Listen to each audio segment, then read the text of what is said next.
कि वो भी ज्योतिरादित्य सिंधिया के साथ आ जाएंगे।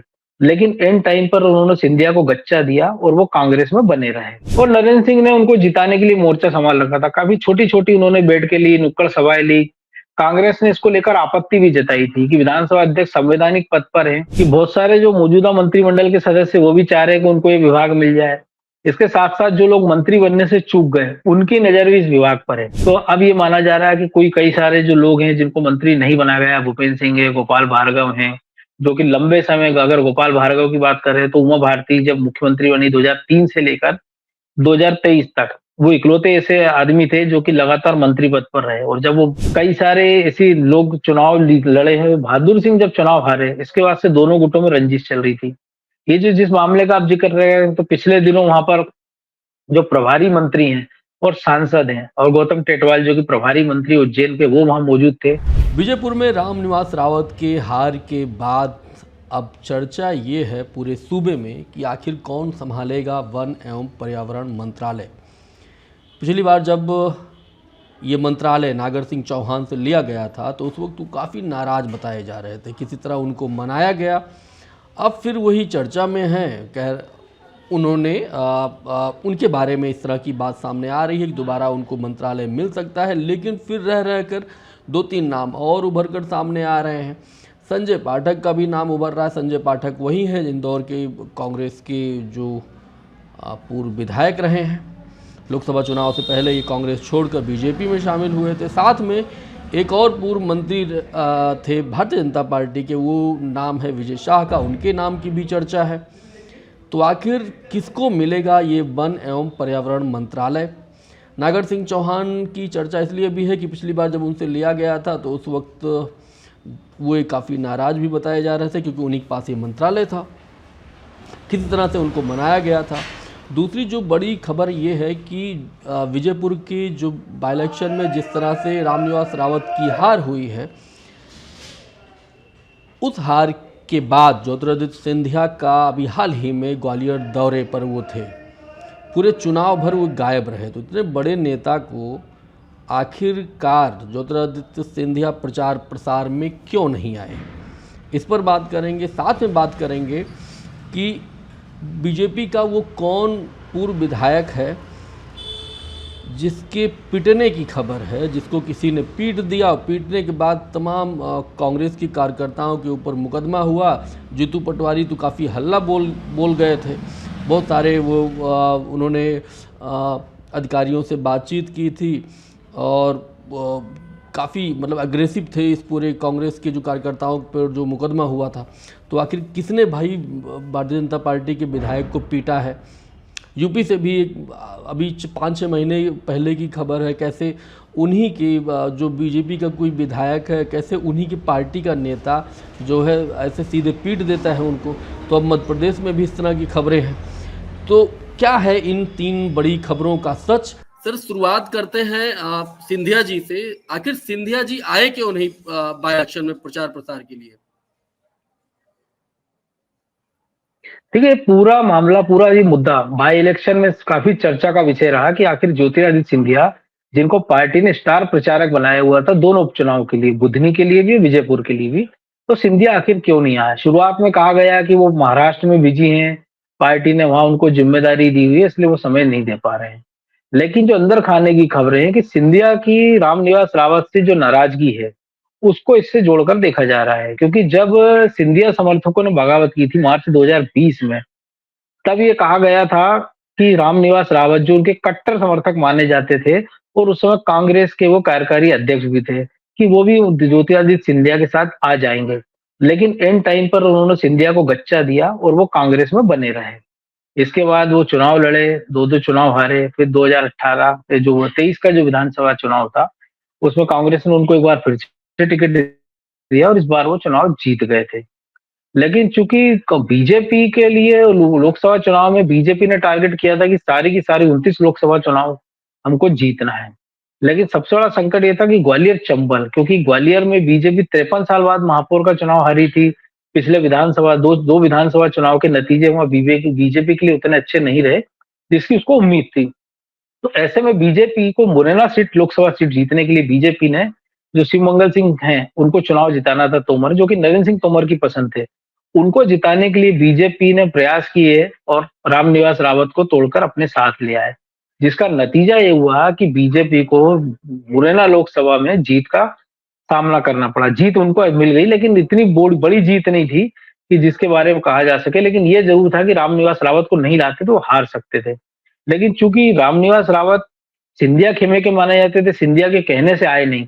लेकिन बाद में वो नरेंद्र सिंह तोमर, जो कि अभी विधानसभा अध्यक्ष हैं और उस समय केंद्र में मंत्री रहे थे, उनके कहने पर उनकी वापसी हुई थी, बीजेपी में उनको लाया गया था। तो सिंधिया की नाराजगी इसी बात को लेकर थी कि उनके कहने से रामनिवास रावत आए नहीं थे। लेकिन अब चूंकि नरेंद्र सिंह तोमर लाए थे और नरेंद्र सिंह ने उनको जिताने के लिए मोर्चा संभाल रखा था, काफी छोटी-छोटी उन्होंने बैठकें ली, नुक्कड़ सभाएं ली।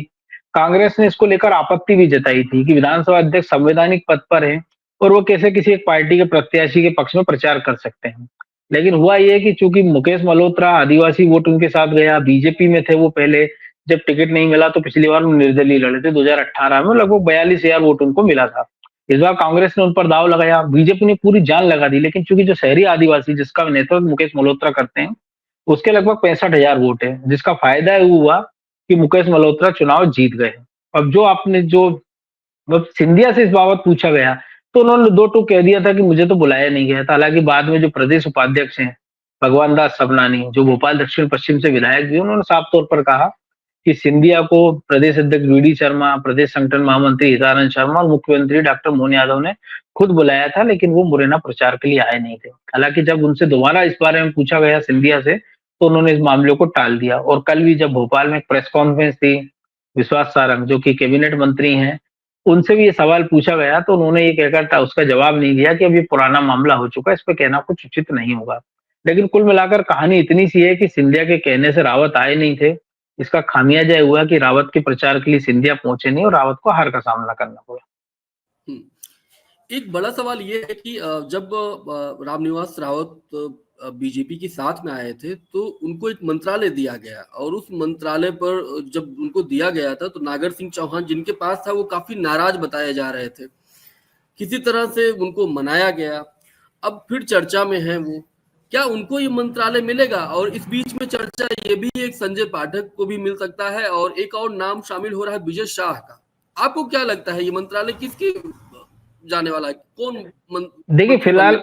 फिलहाल फिलहाल तो इस मंत्री पद को ले सकते हैं कि एक अनार 100 बीमार की स्थिति है, कि बहुत सारे जो मौजूदा मंत्रिमंडल के सदस्य वो भी चाह रहे हैं कि उनको ये विभाग मिल जाए। इसके साथ-साथ जो लोग मंत्री बनने से चूक गए, उनकी नज़र भी इस विभाग पर है।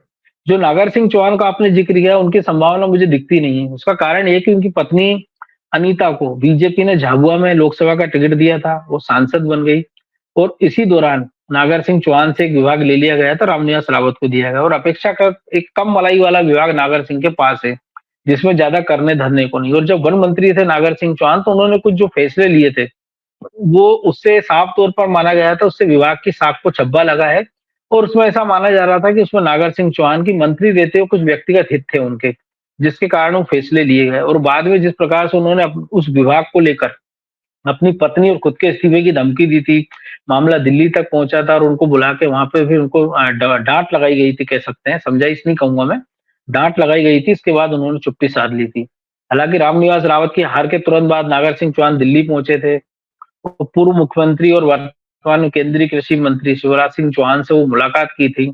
इसके बाद अजय शाह, जो कि पहले भी वन मंत्री रह चुके हैं और उनका कार्यकाल भी काफी विवादों में रहा है, क्योंकि एक वीडियो चुनाव के पहले आया था जिसमें एक जंगल के अंदर वो मांस पकाते हुए दिख रहे हैं, अपने दोस्तों के साथ पार्टी करते नजर आ रहे हैं, जबकि जो कोर एरिया है, टाइगर रिजर्व और नेशनल पार्क है, वहां पे किसी प्रकार की आग जलाना गैर कानूनी है, ना ही आप वहाँ खाना बना सकते हो। इसको लेके काफी चर्चा हुई थी। और उसके बाद से अब फिर से विजय शाह के पास जो मंत्रालय है, वो भी माना जा रहा है कि पिछली बार जो उनके पास मंत्रालय है लगातार शिवराज सिंह चौहान सरकार में, बाबूलाल गौर सरकार में, उसकी अपेक्षा में उनके पास कम वजनदार विभाग है। पिछले दिनों विजय शाह दिल्ली भी गए थे और केंद्रीय मंत्री भूपेंद्र यादव, जो कि मध्य प्रदेश में लोकसभा के चुनाव प्रभारी रह चुके हैं, उनसे मुलाकात की थी। तो इसको जोड़कर देखा जा रहा है कि संभवतः वो भी वन मंत्री के लिए लॉबिंग कर रहे हैं। संजय पाठक की जहां तक बात है कि जब कांग्रेस की सरकार बन गई थी 15 महीने की, उसका जब बीजेपी की सरकार बनी तो कहा जा रहा था कि संजय पाठक को मंत्री पद मिलेगा। लेकिन जब परिस्थिति ऐसी थी कि जितने सिंधिया समर्थक थे उनसे कमिटमेंट किया गया था कि उनको एक पद मिलेगा, मंत्री पद बनाया जाएगा। लिहाजा संजय पाठक के लिए रास्ते बंद हो गए थे। अभी भी जो सरकार बनी है, बीजेपी को 163 बम्पर सीटें मिली थी, लेकिन जातिगत और क्षेत्रीय समीकरणों को ध्यान में रखने के कारण संजय पाठक को इस मंत्रिमंडल में स्थान नहीं मिल पाया था।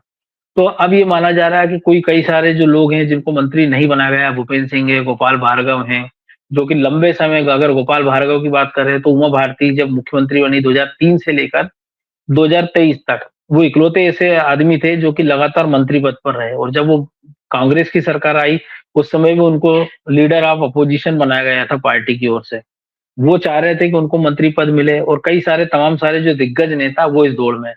तो मुझे लगता है कि संभवतः किसी नए मंत्री को ही ये दायित्व मिल सकता है, या किसी नए आदमी को मंत्रिमंडल विस्तार से मामला सौंपा जा सकता है, क्योंकि 13 तारीख को मोहन सरकार के 1 साल पूरे होने को हैं। इस दौरान आचार संहिता है, फिर लोकसभा का चुनाव, फिर इसके बाद विदेश दौरे। तो मुझे लगता है कि 13 दिसंबर के बाद इस पर निर्णय होगा। हालाँकि रामनिवास रावत ने जिस दिन नतीजे आए थे 23 तारीख को, उन्होंने अपना इस्तीफा दे दिया था, लेकिन विदेश चले गए थे मुख्यमंत्री, तो उस पर निर्णय नहीं हुआ था। रामनिवास रावत ने कल भी मुख्यमंत्री से मुलाकात की है, और अभी तक रामनिवास रावत का इस्तीफा मंजूर नहीं हुआ है, और टेक्निकली 6 महीने तक वो मंत्री पद पर रह सकते हैं। तो इस लिहाज से वो 7 जनवरी तक मंत्री पद पर रह सकते हैं। लेकिन अब ये माना जा रहा है कि जिस प्रकार से उनकी मुलाकात हुई है डॉक्टर मोहन यादव से, कि संभवतः उनको किसी निगम मंडल में जिम्मेदारी दी जा सकती है और उनको कैबिनेट मंत्री का दर्जा दिया जा सकता है। एक एक एक और सवाल था कि कोई एक बीजेपी के पूर्व विधायक हैं बहादुर सिंह चौहान, उनकी पिटाई का मामला इस समय खूब चर्चा में है। जीतू पटवारी बहुत एग्रेसिव थे, बहुत आक्रामक थे उसको लेकर, क्योंकि बहुत सारे कांग्रेस के कार्यकर्ताओं के ऊपर मुकदमे हुए थे।